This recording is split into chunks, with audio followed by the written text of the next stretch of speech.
Pues muy buenas tardes a todos, queridos oyentes. Bienvenidos a este nuevo programa, La Pica en Flandes, su cita semanal de este espacio radiofónico dirigido al mundo cívico-militar que emite en Informa Radio y también en canales en YouTube, en Twitter, ahora X y en otros podcasts, ¿eh? Les agradecemos muchísimo que estén con nosotros porque desde luego nos alientan con sus ánimos, con sus comentarios.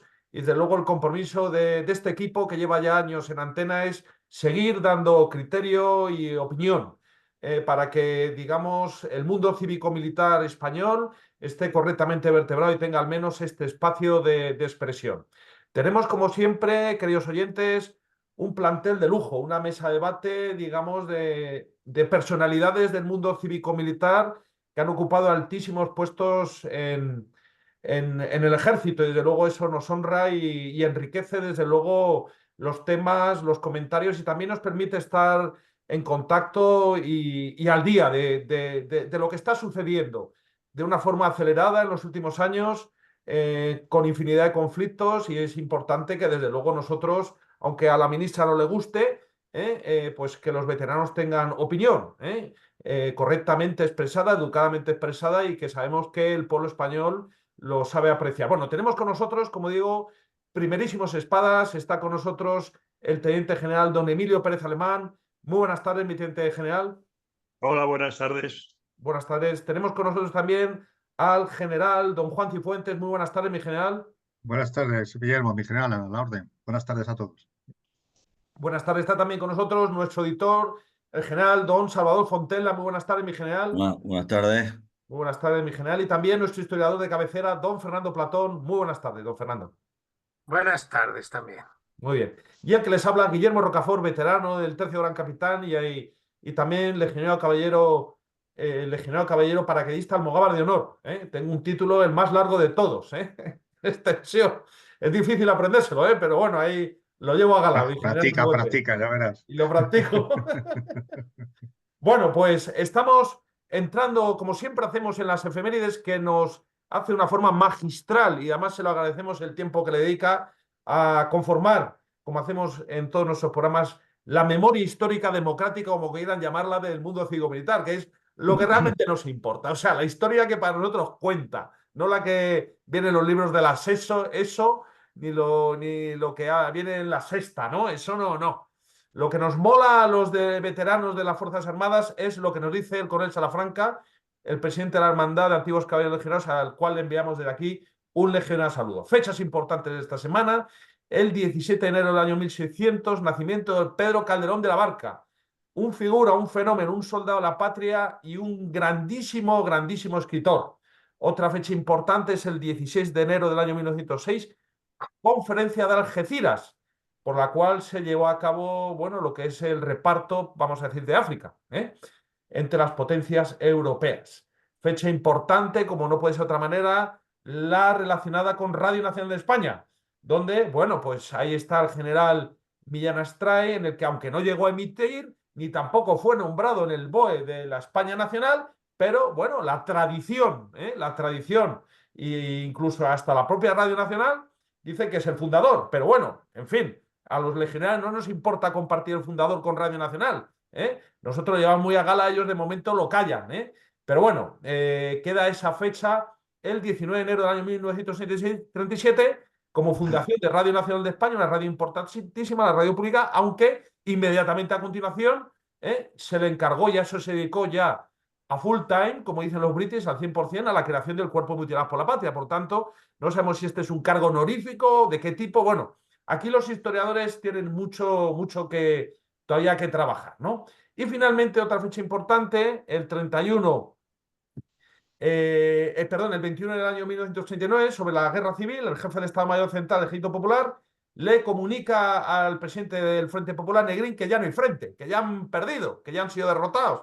Sin embargo, Negrín, que era, bueno, pues en fin, un personaje siniestro, decide continuar la lucha y esa decisión con los comunistas provocó una guerra civil dentro del Frente Popular, del cual no se habla en la memoria democrática, por lo cual la gente sensata del Frente Popular, sobre todo lo eran el sector sano del PSOE de Besteiro y algunos anarquistas derrotaron a los comunistas que querían todavía llevar a miles de la Quinta del Biberón a morir porque Alegrín creía que todavía había frente de combate cuando ya el jefe del Estado Mayor del Ejército Popular le dijo el 21 de enero pues que ya no había frente. Pero bueno, Negrín quiso 2 meses más y pico de guerra, el sector negrinista del PSOE, y eso provocó pues miles de muertos. Pero bueno, ya sabemos que el PSOE, en fin, hasta el final cometiendo todo tipo de atropellos. Bueno, dicho lo cual, todo esto dicho es, yo soy responsable de esto que digo, estos comentarios hechos no vienen, por supuesto,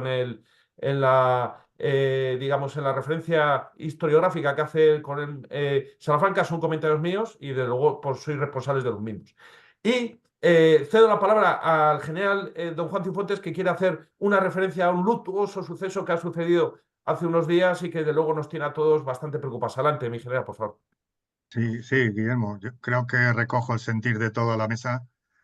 Sí, transmito nuestro pésame y sentimiento por el fallecimiento del cabo Miguel Ángel Jiménez y del soldado Carlos León de la Brigada 10 en Cerro Muriano, Córdoba, en un fatal accidente, ¿no? Siempre es difícil el compaginar la formación de tus soldados, aproximando su dureza a las situaciones que uno conoce o que uno ha aprendido del combate, ¿no? Y hay veces pues, que esta circunstancia pues, lleva a ocupar situaciones de riesgo, lleva a situaciones de riesgo que pueden conducir a desenlaces terribles como este, ¿no? Entonces, me adhiero y nos solidarizamos con las familias, lamentamos mucho esta pérdida y también pues, quiero acompañar a sus mandos que deben estar ahora mismo pues, muy afectados, ¿no? Su jefe de pelotón, de sección, su capitán de compañía, el jefe del batallón, el coronel del regimiento y el jefe de la brigada. Son los mandos con responsabilidad sobre las actividades que realiza todo el personal y que sin duda lo deben estar pasando mal. Han fallecido en acto de servicio, entregando su vida por España y así debe ser reconocido. Y bueno, pues como siempre en estas actividades, lo triste es que tenga que ocurrir en una actividad de preparación, ¿no? Y por mucho que la estemos acercando a la realidad del combate. Pero bueno, el adiestramiento tiene que ser duro y esto pues tiene que llevar a toda la sociedad a pensar que el militar no es un funcionario, el militar entrega la vida por los demás, el militar aunque tiene que estar encajado y encasillado dentro de una clase administrativa, eso es para lo único que debe estar encasillado. Para lo demás no se parece nada a un funcionario y no puede ser tratado como tal. Y aquí está una demostración palpable en la vida entregada por estos jóvenes soldados. Nada más. Pues muchísimas gracias, mi general, por ese comentario que es compartido por toda la mesa de la Pica en Flandes y de luego trasladar el pésame, como bien ha dicho, a los familiares y a sus mandos y a todos sus compañeros. Y bien, muy bien traída a colación esa referencia de que un militar no es un funcionario, sino que es un hombre que se expone a este tipo de riesgos en mayor o menor medida. Es una vida muy dura, muy sacrificada, ¿eh? Y bueno, y la sociedad tiene que ver a la milicia como lo que es, ¿eh? Aquí no estamos para edulcorar ni suavizar situaciones, simplemente para trasladar el pésame, nuestra solidaridad, nuestros sentimientos, nuestras oraciones, apoyar, como digo, a la familia y a esa unidad que está ahora mismo pasado un momento muy malo y para tomar conciencia de la realidad militar. Y la realidad militar es la que ha explicado perfectamente nuestro general Cifuentes. Muchas gracias, mi general, por sus palabras sentidas y seguimos después de este momento de recuerdo y de emoción, digamos, nuestra escaleta, nuestra orden del día. Don Fernando Platón nos va a hablar precisamente de esto mismo, de los conflictos que cada vez nos atenazan más, se aproximan más a nosotros, en distintos continentes, en distintos escenarios. La situación está completamente desatada y aunque la mayoría de nuestro pueblo no quiera verlo, porque viven en una burbuja, viven viendo La Sexta, Telecinco, First Dates y todo este tipo de televisión que habrá que algún día borrar y poner programas de lo que es la vida militar. Por cierto, el otro día pasaron entre Madrid El Sargento de Hierro, no sé si tuvieron ocasión de verla, el domingo por la tarde, esta película de Clint Eastwood. Y bueno, aunque es una película muy pro-yankee y tal, pero bueno, quieras que no, uno recuerda esa instrucción y ese espíritu militar. Don Fernando, por favor, pónganos al tanto de la situación, cómo está en el mundo. Pues sí, comenzamos un año nuevo. Como todos los años nuevos, se habla mucho de la paz y de los deseos de paz en el mundo. Desdichadamente, la paz es algo que no reina tanto en todo el planeta y en muchos sitios está presente la guerra y sus consecuencias. Así que hemos considerado conveniente ir dando en estos primeros programas un repaso a los conflictos bélicos y vamos a empezar por los más cercanos, por los conflictos en Europa y porque además aquí tenemos el más importante que existe actualmente en curso, tanto en cuanto a medios bélicos empleados como por la intensidad de las operaciones militares. Como ya cualquiera ha podido adivinar, me estoy refiriendo a la guerra que se está librando entre Rusia y Ucrania, en que nos encontramos con una guerra clásica en Europa, de aquellos que muchos pensaban que no volveríamos a ver después de la terrible Segunda Guerra Mundial, cuando hace poco más de 30 años, en la antigua Yugoslavia, ya padecimos otra contienda en la cual pues han estado presentes dentro de las misiones españolas algunos de los miembros de esta tertulia. Podemos decir que no ha habido un periodo de 50 años en el cual no haya habido una guerra convencional en Europa. El conflicto va a llevar, si empezamos a contar desde la invasión rusa del 24 de febrero, pues ya lleva unos 700 días de duración y va a alcanzar los 2 años muy pronto. Pero si realmente lo que tomamos en cuenta es cuando Rusia ocupó Ucrania y apoyó la rebelión del Donbass, que fue en el 2014, llevamos ya más de 9 años de guerra y sin que se vean perspectivas de finalización en un horizonte próximo. Militarmente, como he dicho, es el conflicto más interesante por las novedades aportadas, la cual podemos destacar tanto el uso de drones como lo sorprendente que ha sido la capacidad de crear una defensa aérea concentrada que ha negado a Rusia el libre uso del espacio aéreo. Normalmente desde la Segunda Guerra Mundial es el primer conflicto en que no hay un bando que esté ejerciendo el dominio del aire y dominando con ello las actividades militares.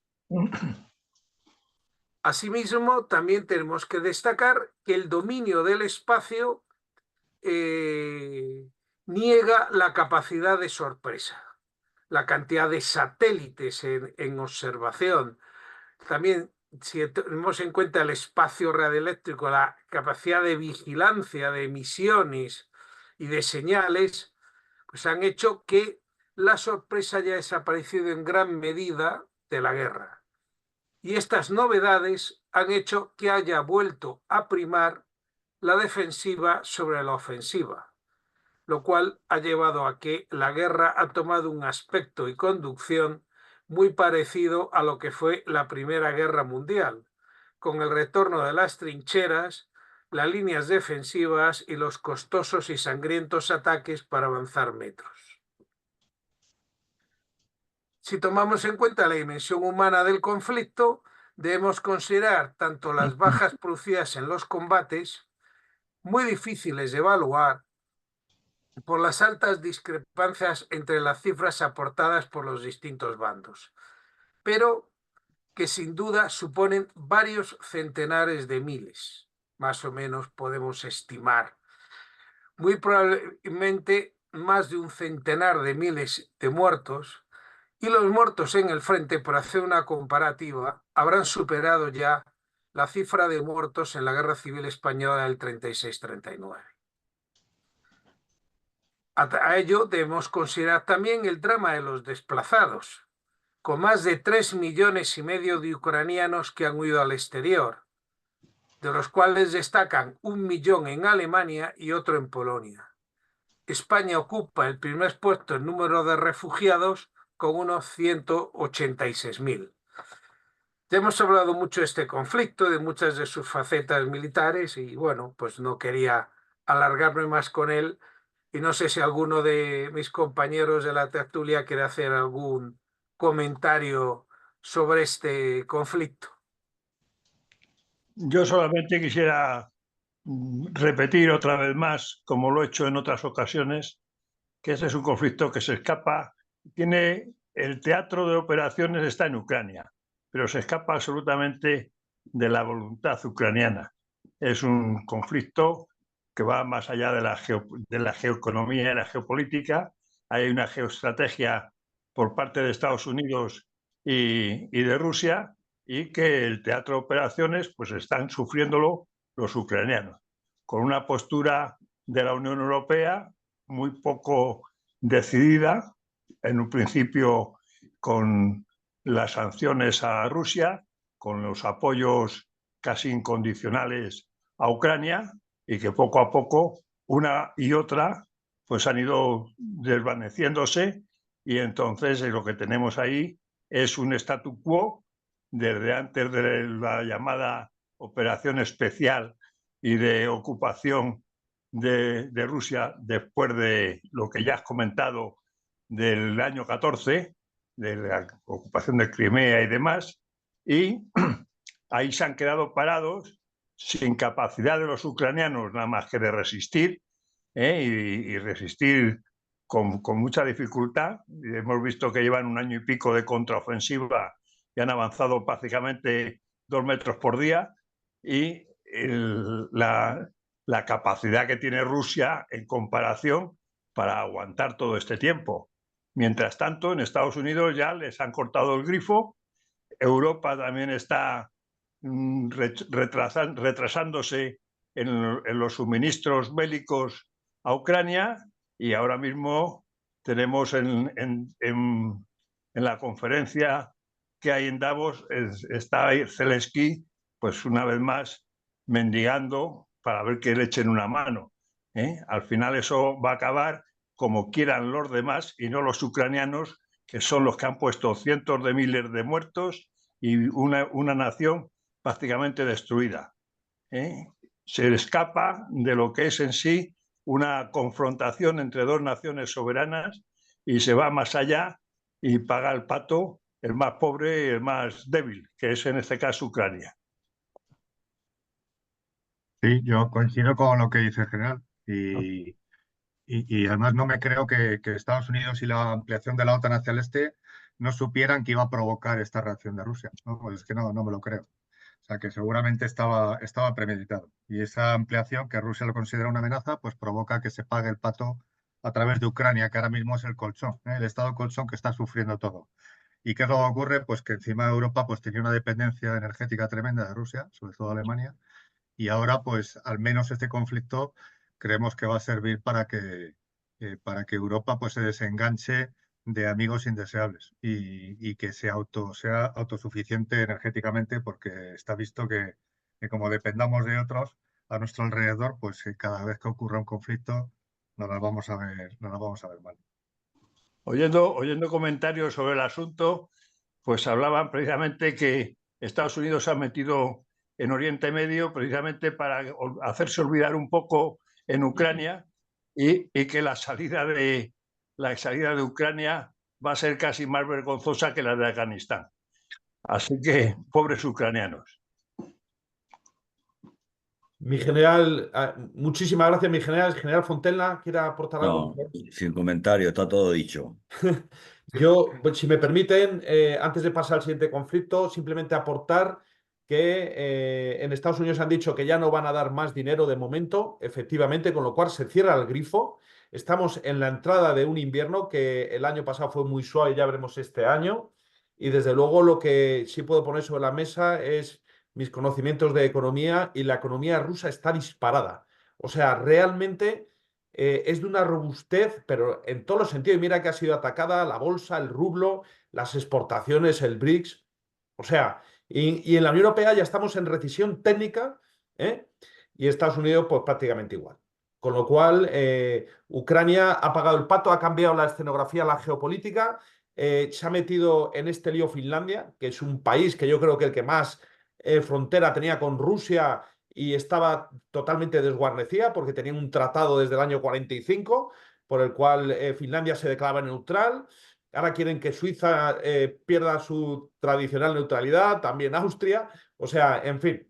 Bueno, pues dicho lo cual, ha quedado bastante claro. Adelante, don Fernando, con el segundo tema que nos quería plantear.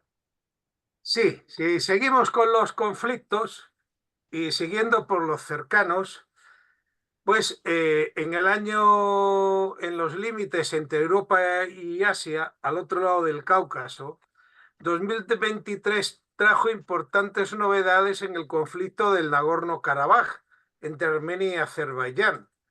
Conflicto que se inició en 1988 en el proceso de desintegración de la Unión Soviética. Y aquí tenemos que destacar que a finales de septiembre Azerbaiyán en una ofensiva ocupó la parte de la región que todavía no controlaba, ya había ocupado parte en el 2022, y ha puesto fin a la independencia de la región. ¿Qué consecuencia ha tenido esa invasión? Pues que unos 100.000 de los 120.000 habitantes armenios de la misma, es decir, estamos hablando del 83% de la población armenia, han huido a Armenia para escapar, digamos, de ese dominio azerí. Muy pocas noticias y comentarios ha habido sobre este desplazamiento forzoso de la población. Y es que hay guerras y guerras. Es decir, en otras, en cambio, hablamos de desplazamientos temporales, digamos, era algo increíble, un desplazamiento de 10 kilómetros en la Franja de Gaza, y aquí el abandono de su domicilio milenario por parte, digamos, de esta población cristiana, apenas ha ocupado noticias. El tema es que la ocupación de Nagorno-Karabaj no ha acabado con las tensiones en la zona. Pues allí la población está muy entremezclada y hay otro enclave. En este caso estamos hablando de un enclave azerí que está justo entre Armenia y Turquía, la que se llama la región de Najicheván, que traducido significa donde Noé puso el pie. Y es que está al lado del monte Ararat. Y Azerbaiyán está reclamando a Armenia un corredor entre su país y esa región. Con lo cual, pues podemos encontrarnos en cualquier momento con más sorpresas y conflictos en esta zona. Y no sé si de alguien quiere aportar alguna cosa sobre este conflicto. Pues sobre este conflicto concreto, pues nada más que decir, ya lo conocemos más o menos. Ahora lo que sí es cierto es que nos encontramos en un momento donde la geoestrategia, geopolítica y geoeconomía están haciendo un cambio radical que nadie sabe hasta dónde vamos a llegar. Aquí la unión occidental transatlántica entre Europa y Estados Unidos, pues vemos cómo está deteriorándose. Europa está perdiendo los principios por los cuales se organizó la Unión Europea hace ya bastantes años, después de la Segunda Guerra Mundial, y a la vista de cómo vienen en Estados Unidos con el señor Trump, America First, y la debilidad de la Unión Europea, aquí hay una sensación de que como los persas, los romanos, los españoles, los ingleses, pues los Estados Unidos están también al borde del final de su imperio. Y está apareciendo Euroasia con China al fondo, que está poniendo sus condiciones, y veremos a ver qué pasa en un futuro, yo creo que no muy lejano. Todo esto originado en esa zona tan conflictiva como es Euroasia y ahora mismo en Oriente Medio y todas esas zonas que has estado hablando ahora. Así que mucho cuidado, que los tiempos no son tranquilos ni tranquilizantes. Muy bien, muchísimas Bueno, gracias, mi teniente general. Mi general Cifuentes, ¿quiere comentar algo? No, Ok. Pues adelante, seguimos Bueno, pues hablando. Adelante, don Fernando. seguimos por nuestro viaje por el mundo y ahora pasamos a una zona caliente en todos los sentidos de la palabra, como puede ser Oriente Medio, y en la cual, digamos, la guerra que ahora está, hay dos conflictos allí muy vivos. Uno es el de Israel-Gaza y el otro es el de Yemen. Comenzando por el conflicto de Yemen, un poco más reciente en su aparición y que ahora está ocupando más los titulares, tenemos en un país que tiene un poco casi todas las características de estos que son conocidos como estados fallidos, que es Yemen. Cuando hablamos de Yemen, tendríamos que hablar casi de dos regiones, dos zonas distintas en Yemen, que incluso en un tiempo llegaron a ser dos países. Un Yemen del norte montañoso y fértil, con tribus dominando los distintos valles, es un poco casi algo parecido al Cáucaso, y regiones, y luego tenemos un sur desértico, en el cual destaca sobre todo el gran puerto de Adén, que controla la entrada al Mar Rojo. Desde su independencia han predominado los conflictos y tensiones en este país, sobre todo en la relación con su poderoso vecino del norte, Arabia Saudí. De hecho, en los años 60 ya hubo un conflicto entre la República de Yemen y la monarquía árabe, con la intervención en apoyo del Yemen del Egipto de Nasser, que desplazó tropas a la zona y estuvo allí luchando contra las tropas de Arabia Saudí. Luego ya vino una época de paz, en la cual, digamos, Yemen llegaba a estar incluso en los catálogos de las agencias de viajes. Vamos, en los catálogos tranquilos, no en los de aventuras. Estamos hablando de finales de los años 80. Pero la corrupción y las luchas tribales acabaron desencadenando en que para obtener dinero del gobierno empezó a recurrirse al secuestro de turistas, lo cual hizo que el turismo desapareciera y que se agravara más la crisis económica del país, y fueron encadenándose distintos conflictos. En uno de tantos conflictos locales, la lucha entre la tribu Huti y sus aliados con el gobierno, en actividad desde 2004 y que llevó al derrocamiento del presidente, se internalizó en el año 2015 con la formación de una coalición de países árabes del Golfo liderada por Arabia Saudí, lo que ocasionó un recrudecimiento de las luchas y la intervención iraní como suministrador de armas a los hutíes, que comparten con Irán la pertenencia a la rama chií del Islam. Digamos que allí tenemos los siguientes intervinientes. La coalición liderada por los hutíes, que domina el norte y el oeste, la región del antiguo Yemen del norte. El Consejo de Transición del Sur, que domina el sur y el este antiguo Yemen del sur. Donde hay también grupos locales antihutíes, como las fuerzas conjuntas al-Saleh, brigadas salafíes, fuerzas de Adrami, las cuales pueden cooperar o no con el Consejo de Transición del Sur en función de sus intereses. Las fuerzas militares de Arabia Saudí y los Emiratos Árabes Unidos, y ya también, para seguir animando el cotarro, tenemos fracciones yihadistas, tanto de Al-Qaeda como del ISIS, que controlan algunas zonas del país en las regiones desérticas del sur. Un conflicto que ha originado numerosas muertes y 4,5 millones de desplazados internos. A comienzos del 22 se llegó a un acuerdo de tregua, el cual ha sido prolongado varias veces y respetado hasta su vencimiento. Acuerdo de tregua entre los árabes, Arabia Saudí y los hutíes, manteniéndose por cada bando el control de las zonas que dominaban.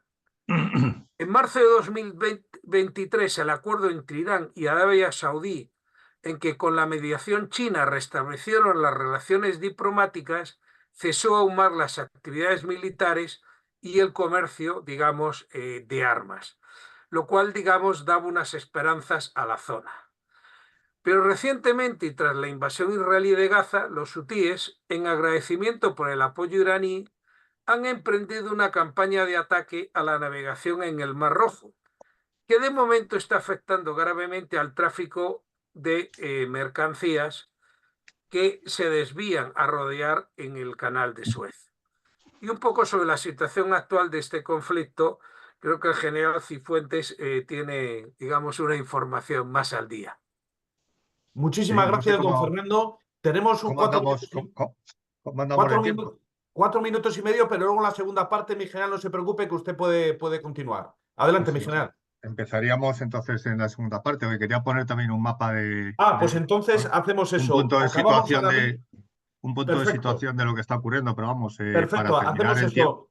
Espera, para terminar el tiempo, desde luego la rama religiosa de las dos facciones que están en Yemen, pues es fundamental en este conflicto. Yo creo que de ahí proceden las alianzas que ha mencionado don Fernando, ¿no? Los iraníes con los hutíes y luego la República Árabe, que son sunitas, pues con la facción, por así decirlo, oficial de Yemen, ¿no? Y esa es, pues desde luego, parte del conflicto que están teniendo ahora. Y bueno, sí, yo pensaba hacer un punto de situación de lo que había ocurrido ahora y poner un gráfico que nos pudiera servir y luego pues hablar de la posición de España, ¿no? En esta coalición que se ha montado rápidamente para salvar un poco la economía de todo lo que pasa por ese estrecho, ¿no? Me parece muy Sí, bien, mi general. Entonces terminamos ahora mismo la primera parte y la segunda la muy bien. empieza usted con los mapas y desarrollando su tema. Pues queridos oyentes, como ven, tenemos un segundo tema de interés. Por favor, sigan con nosotros.